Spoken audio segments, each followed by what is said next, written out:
I want to start with this question. So you've been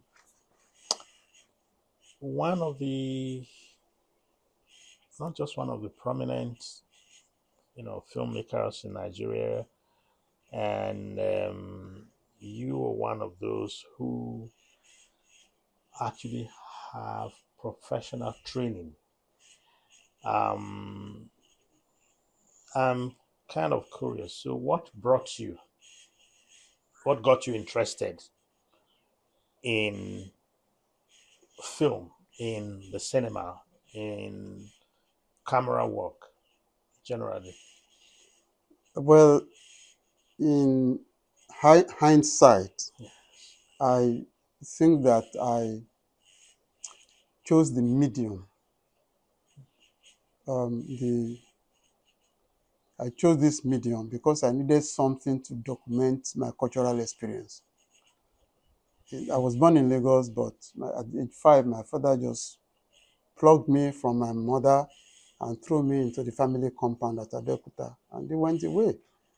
So I had to, leave my paternal grandfather, who was the Balogun of Ijaye Kukudi at that time. But I realized that I missed my mother, but I wasn't short of mothers because there were already So many mothers. volunteer mothers, my grandmother and then everybody else. And at that time, it gave me the opportunity to come in direct contact with the Yoruba culture in all of it. And suddenly, before I got to the primary 3, I was reading Dio Fagunwa's saga, the Igbolodumare, Igborumode. I was just reading to my grandfather at night, Hmm. and so, and then, it gave me, my imagination had no limits, and so on. So I think once I got a camera, I knew a camera, I realized this is what I needed, and I never let the camera go from that point. And throughout my secondary school days, I had started practicing photography. I bought about 4 cameras before I left secondary school. And Wow. so when after school start, I got back home in Lagos, and I just casually told my father that I didn't think I should go to university. I thought I would just apprentice myself So a as a photographer. cameraman. As a photographer, I started with photography. Hmm. And then so I got into Dr. Kubanjo Studios as an apprentice photographer. And at that time too, I seen all the films that came into Lagos. I was frequenting the cinemas. At that time in our neighborhood, we had Odeon Cinema, we had Central Cinema, we had Regal Cinema, we had Casino Cinema. These are neighborhood cinemas. But my favorite cinema was the Central Cinema.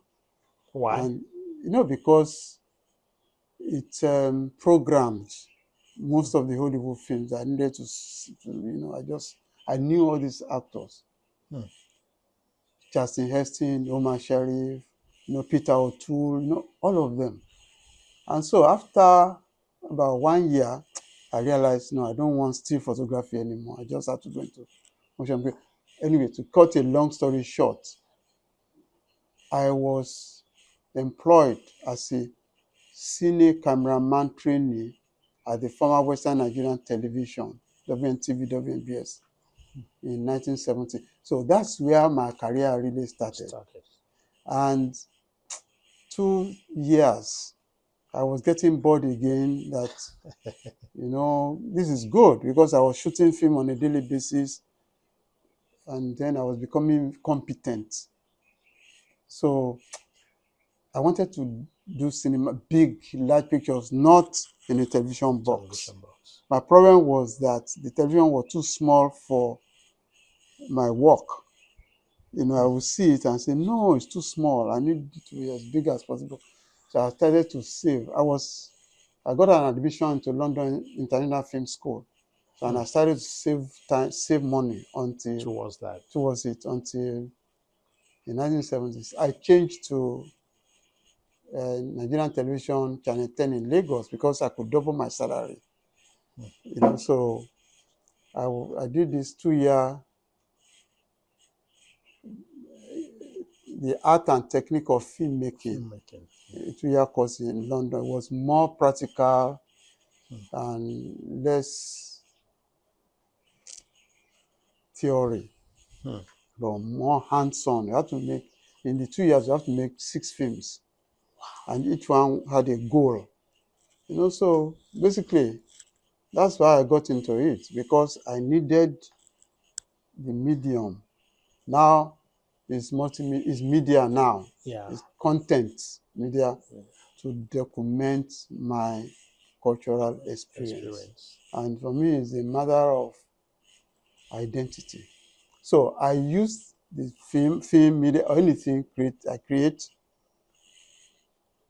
to look at the language as culture of the Yoruba, the history, preservation, and things like that.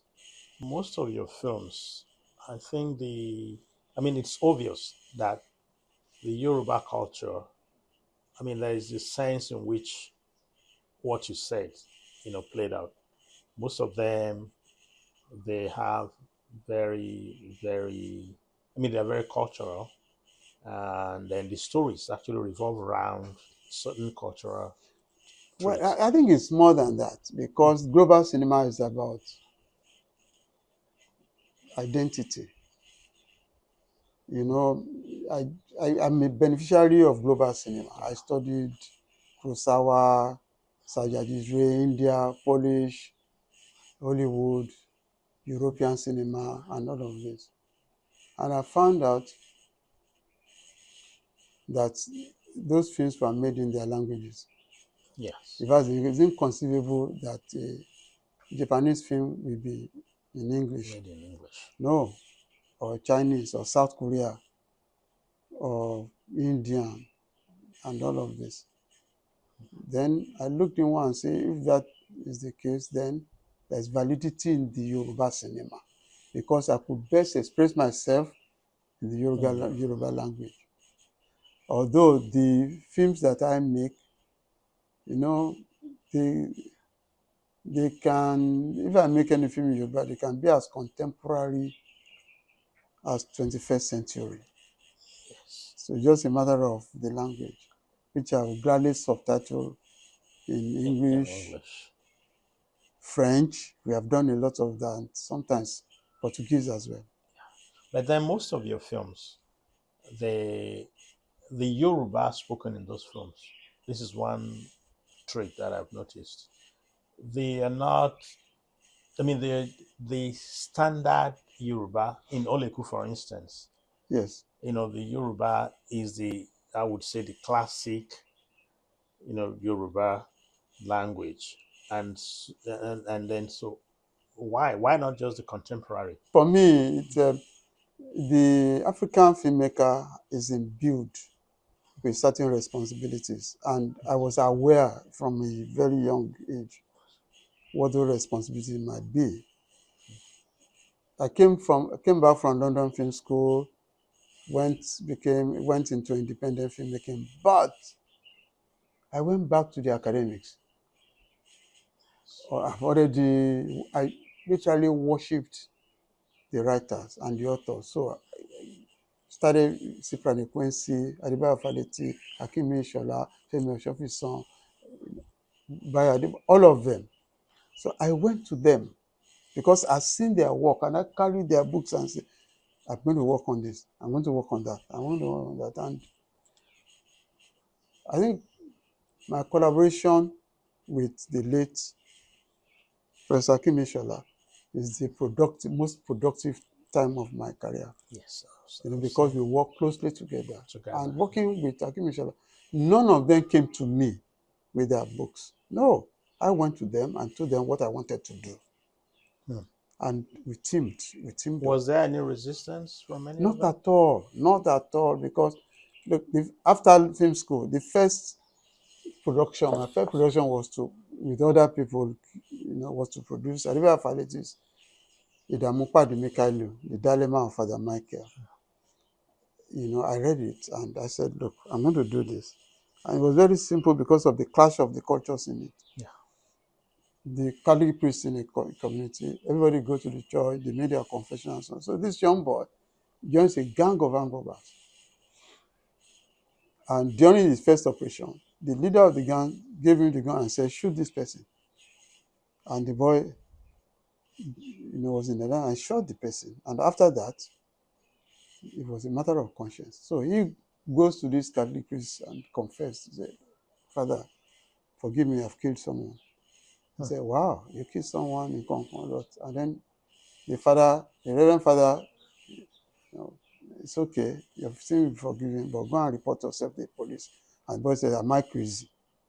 This is between Wow. you, me, and God. Thank God. If you like, you can go and report me. I'm not going to go to the police. It is you are the representative of God here. And so that's what I'm telling you. So just give me, unless, what are you preaching? So Very big crisis. that was a crisis. It was successful up to a point, but I didn't give up. Hmm. And until I found Professor Kim Inshallah, and then we started to work closely together. And it's been very, very productive. That part of my career till now. Shall we even after we made the film, Akim Inshallah now published the book. It wasn't that it was adapted. No, it was Okay. fictional between the two of us. But then he published the book, and after his death, Professor Twain Falola, Mama Pamela Smith, we now translated it and published the English version of it. So the work continues. Continues. Yeah. So, well, I mean, it's kind of reverse adaptation. I know. Yeah. Okay, Yeah. yeah, Yeah. that's So fine. it's kind of reverse It's happened adaptation. twice with Akim Inshallah. Hmm. We did the Campus Queen. Queen. He had the notes somehow, and I said, look, I'm going to use it. And after the film, then he published They the book published the again, book. so Yeah. that's happened twice. I saw some of his interviews. I mean, after I think in some of those movies, there's a kind of afterward where you recorded and then you made some very very good connection between that. Um, you a lot of all your other works, yes, they were adaptations. Um, very very very important. In fact, actually, I think that's a kind of trend in which I mean, you can be regarded as one of those who've done a lot of adaptations more than Yes. probably any other filmmaker in Nigeria. Maybe So, Africa. We yeah, have to look. yeah. So, but the thing is that, so why the interest in adaptation? Since new stories can be written, then why were you particularly Look, interested? it's a whole matter of intangible heritage because we are just not looking. Our ancestors, people who have come before, had done all the work which you have ignored.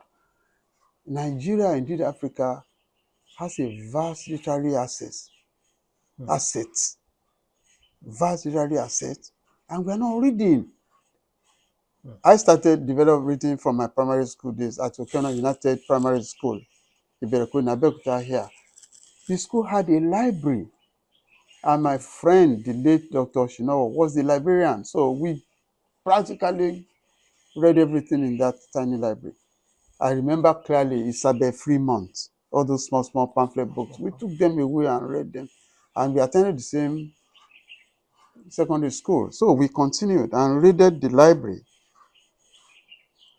completely. Baroness Oxy, all these things that had nothing to do, we just took to them. So I think the secret of great cinema is in books. Hmm. So I know, the Hollywood influence, most of the films made are templates Yes. because it has a goal which is essentially commercial. So it has a target, Hmm. and in between, they know the kind of story that we sell. I'm even be worried these days because some of the most successful films, have been advertised as having nudity, bad language, substance abuse, and those are adverts. I imagine, but they are great literatures. I respect writers and worshipped writers completely. What have we done? We haven't even attempted any of the Ofagunwa's works.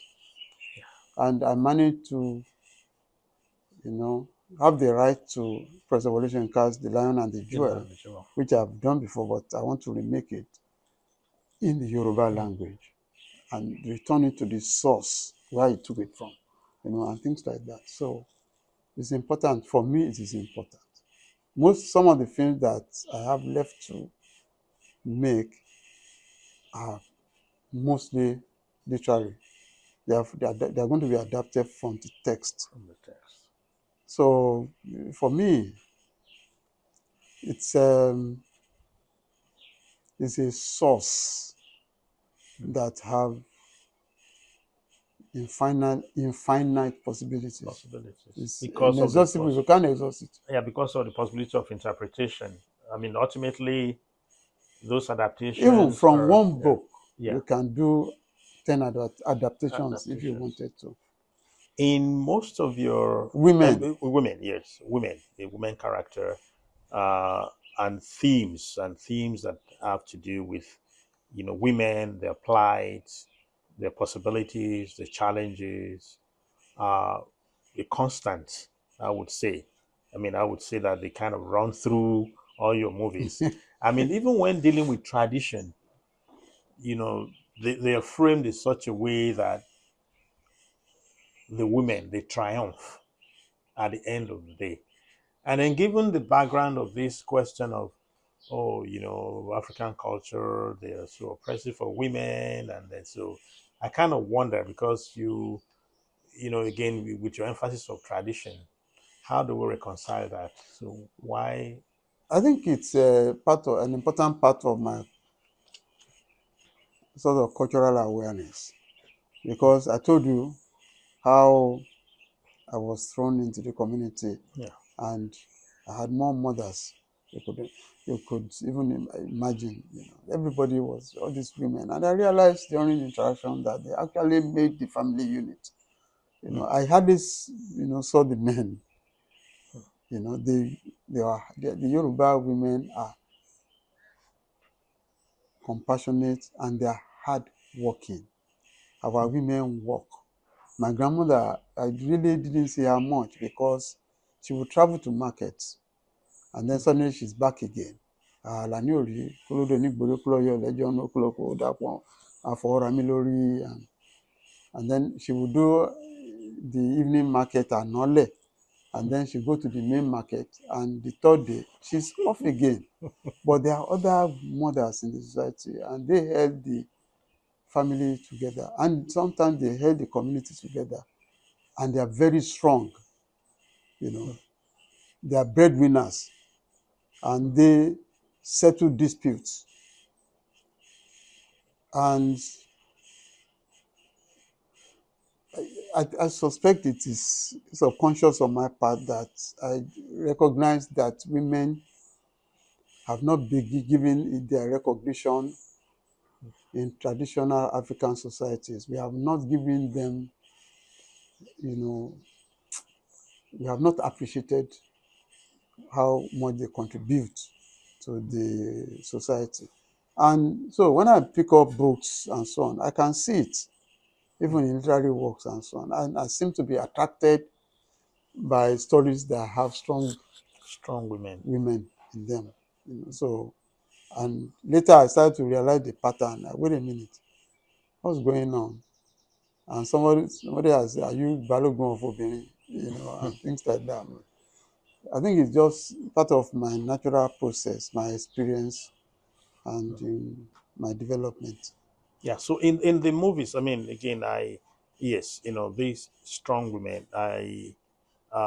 For instance, so you suggesting that the restrictions that the impediments place on their way, there are few kind of surpass it, and In then those fact, few are not I think the given the culture due. too Yeah. allows it, and that Hmm. is in the courts, men courts.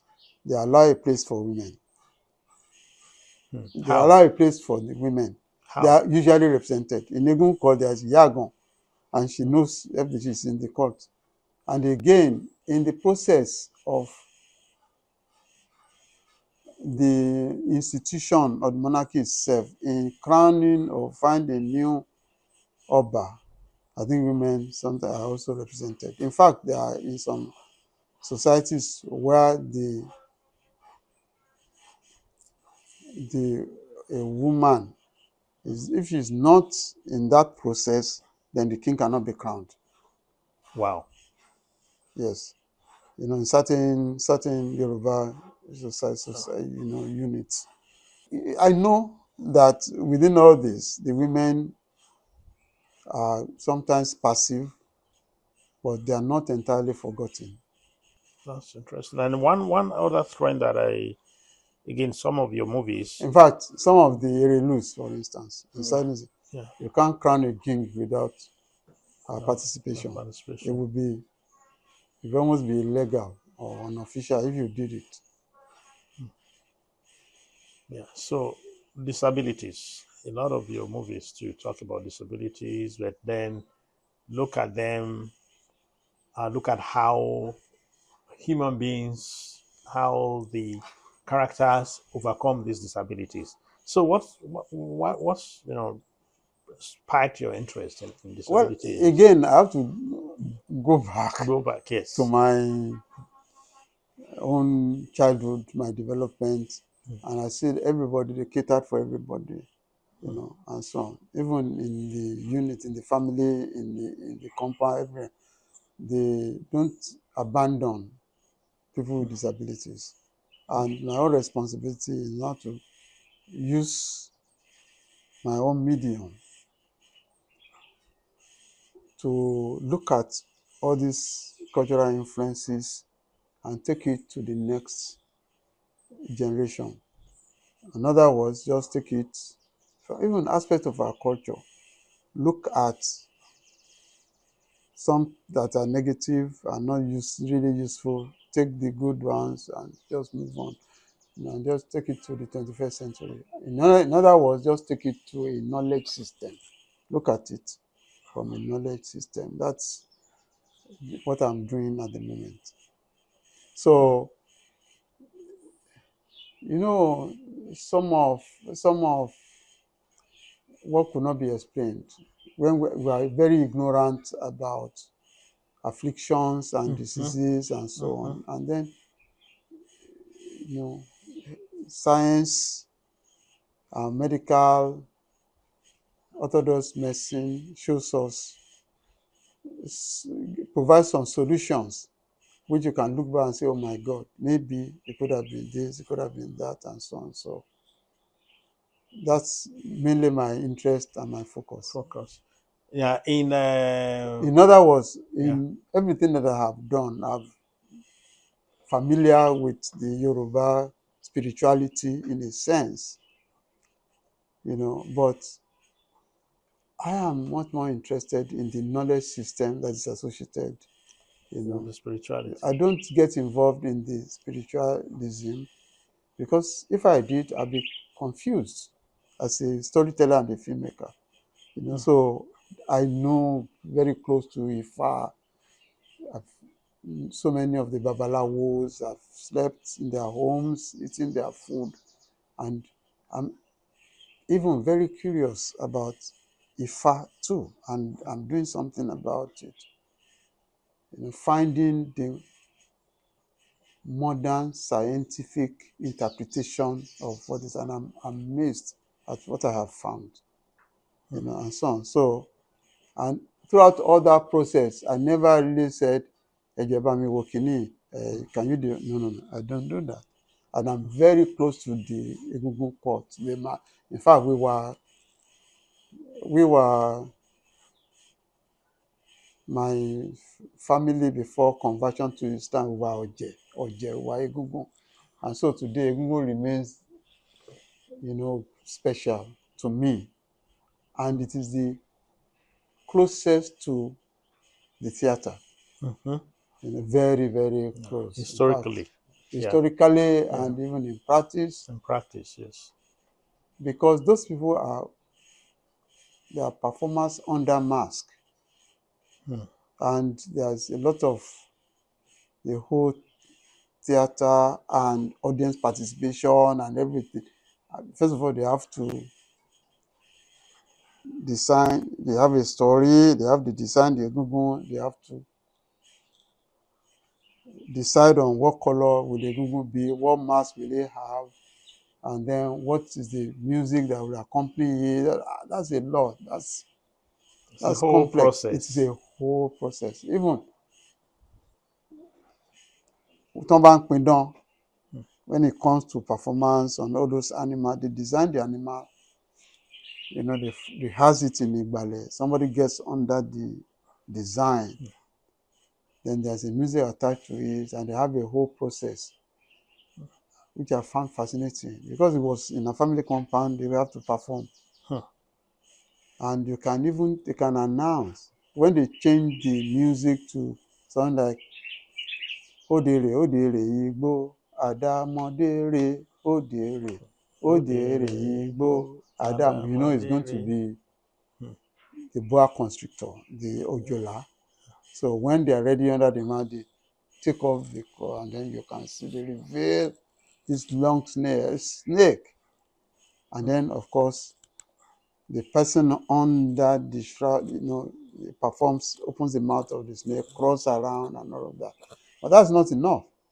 Now, to heighten the drama, they distribute the members among the crowd, and they start to spread the rumors that it's forbidden. I hope they will do it quickly, because if the rain falls, they can't change again. You have to crawl into the forest. So you become part of, oh my God, it's going to rain, so they just do all this. So it's a whole process. And if they have a repertoire, they can reorder it depending on the quality of the audience. If it is the chief or the king, Kabiyesi of a place that invited them, they will put their best work forward. But shortly, if they send a message and say, sorry, you still come and perform, but Kabiyesi is not going to be around, but Kabiyesi has a duty in another town and all of that. Say, in that case, we are going to be distracted by children. So let's remove this, let's put this forward, let it become a monkey instead of. So there's a lot going on. And I've used it in my own work, in Agogo Iwo, for instance. Yeah. The sub-story of Areku. Yeah. The deck tegun, the bed dancer, everybody, he didn't stand up to dance. And people were curious, Areku, why? Why are you not dancing? And indicated that I don't have any shoe to match the dance. So they quickly went and said, we have shoes. This you go and dance. And anytime Areku was so engrossed in the dancing that she puts out a style, they rush to me and say, no, don't do that, because you can spoil our shoes. Sure. And so on, until Areku couldn't start anymore and say, look, take your shoe. And he started dancing, and he was bleeding. And people say, he lost the shoes again. And everybody just went home and brought their own shoes. And then we changed the music to Areku gba bàtà, dúdú gba bàtà, Areku gba bàtà, funfun gba bàtà, Areku gba bàtà, dúdú. No, this is unbelievable. Working directly with the court. It was easy because they are already performing. We just needed to rehearse. And incidentally, the Areku dancer, he could dance, but the end of the sequence, he has to somersault towards the camera, and he couldn't do it. So at a point we stopped and went back to the Igbale, and then we changed to the person. So he just came out, the Egungun came out, danced like Areku, and then started the somersaulting to the camera. And so, look, this is the magic of magical the camera. Yeah. Collaboration, I can say, and it was very creative and it's wonderful. Very, very wonderful.